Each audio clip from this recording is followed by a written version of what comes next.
उपासना शब्द का शाब्दिक अर्थ तो है कि नजदीक बैठे। ये बात बताइए, मैं कहीं दूर रहूंगा तब न किसी के नजदीक आऊंगा।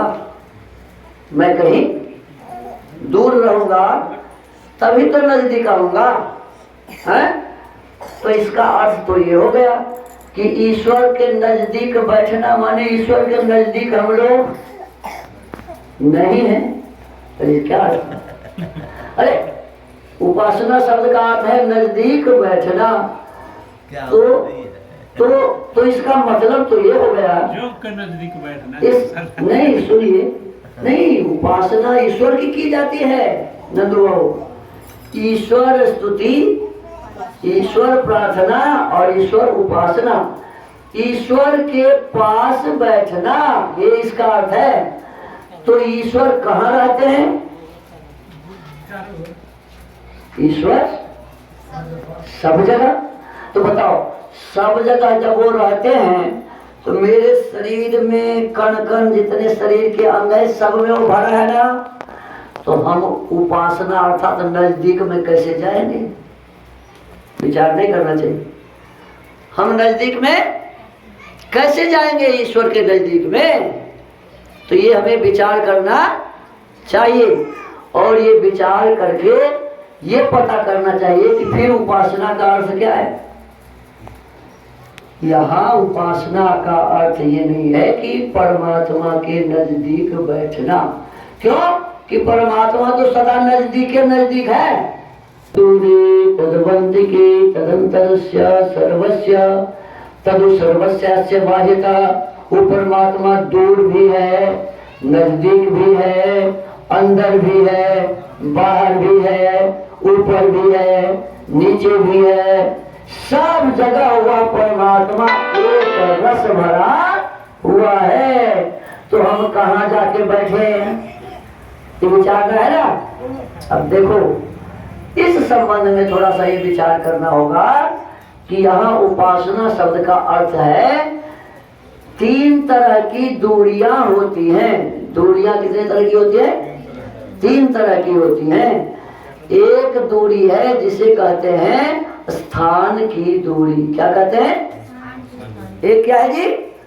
स्थान की दूरी। जैसे मुझे यहाँ से मझौलिया जाना है तो क्या करना पड़ेगा? दूरी निकालना पड़ेगा। अरे मझौलिया जाना है तो क्या करना पड़ेगा? सवारी की व्यवस्था चलना पड़ेगा। सीधा इसका ये उत्तर है ना। मझौलिया पहुंचने के लिए क्या करना पड़ेगा जी? चलना पड़ेगा। और चलने की तरीका अलग अलग हो सकती है। कोई पैदल भी मझौलिया जा सकते हैं, है ना। कोई साइकिल से भी जा सकते हैं, कोई मोटरसाइकिल से भी जा सकते हैं, है ना। अब कोई चार आदमी के कंधे पर भी पहले जाते थे। जब नहीं था ना वो, क्या नाम था जी? जब उस समय जमाने में कोई सवारी नहीं थी या कोई बीमार पड़ जाता था, चलने वाला नहीं रहता था, तो लोग क्या करते थे? खटिया पर उसको रख लिया और खटिया को चार आदमी पकड़ के और उनको ले जाते थे। तो कंधे पर चढ़ के भी गए, है ना।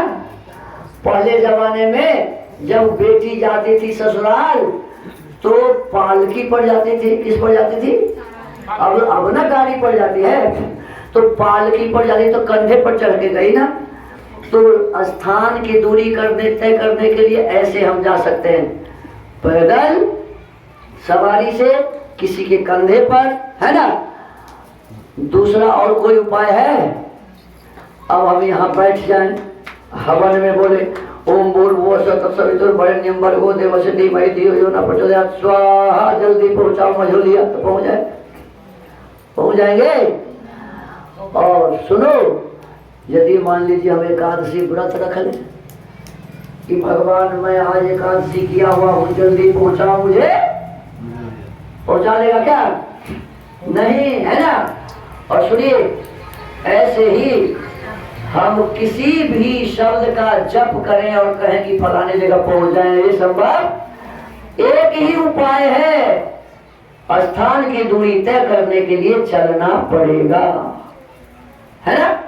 दूसरा एक दूरी है, उसको कहते हैं समय की दूरी। क्या कहते हैं? समय की दूरी माने कितना समय में जाना होगा? नहीं, जैसे मान लीजिए कृष्ण जन्माष्टमी आज यदि हम कहें कि होना चाहिए तो हो जाएगा? है? कृष्ण जन्माष्टमी आज होगा, दुर्गा पूजा आज होने वाला है, छठ और दीपावली आज होगा? नहीं होगा ना। तो छठ और दीपावली होने के लिए क्या करना पड़ेगा? इंतजार करना पड़ेगा। एक ही उपाय है, क्या है? केवल इंतजार करना पड़ेगा, माने प्रतीक्षा करनी होगी।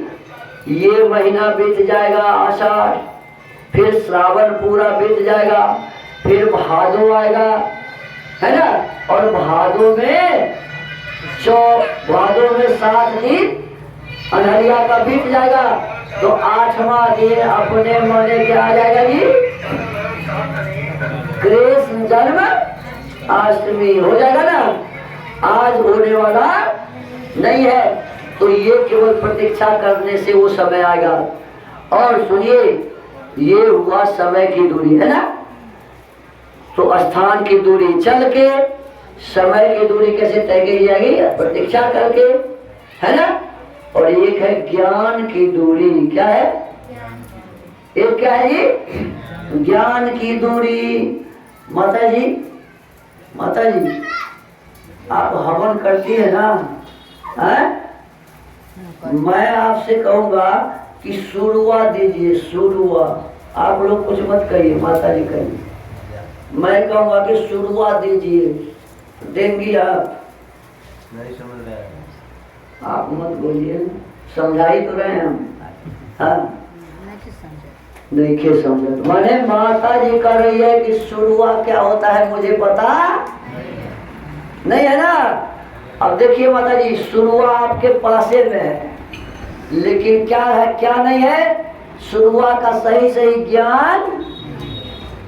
तो जो चीज पासे में रहता है, यदि उसका ज्ञान नहीं होता है तो दिखता है। आपको पता है शुरुआ? पता? आपको पता है? आपको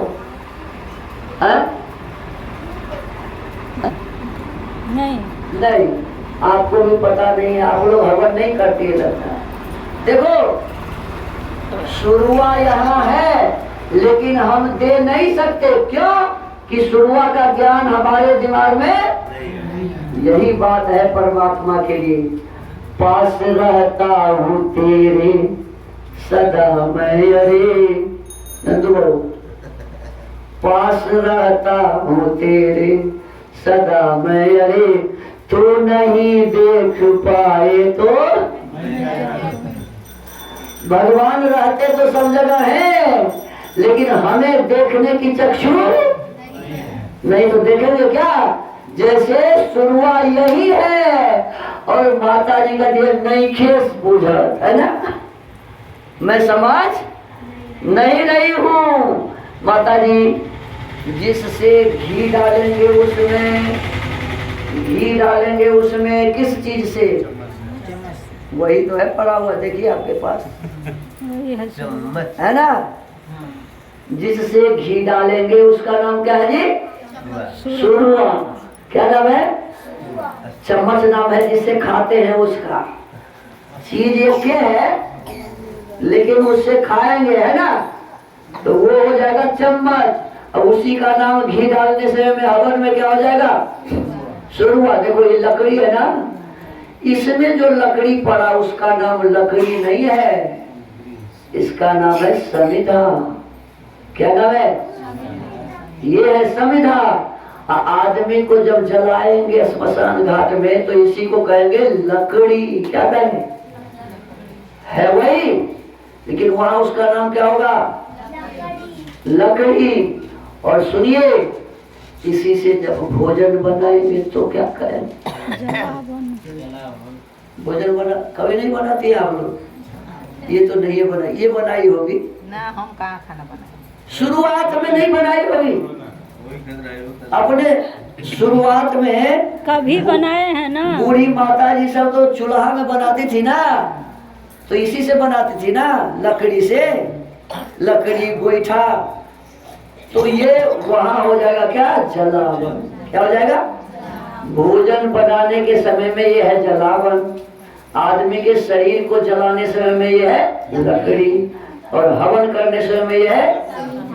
ऐसे ही जिस चम्मच को लेकर के भोजन करेंगे तो वो है चम्मच, है ना, और यदि उसी से हवन करेंगे तो क्या हो जाएगा, सुरुआ। क्या हो जाएगा, समझ में आ गया ना। तो सुरुआ अब दूर है कि नजदीक है, अब नजदीक है। थोड़ी देर पहले कितना दूर था, दूर था, कितना दूर था ये भी पता नहीं था ना, दूर था। पता नहीं कहाँ है सुरुआ। ऐसे ही बहुत सारे सामान हमारे शरीर में ही है, हमें पता नहीं।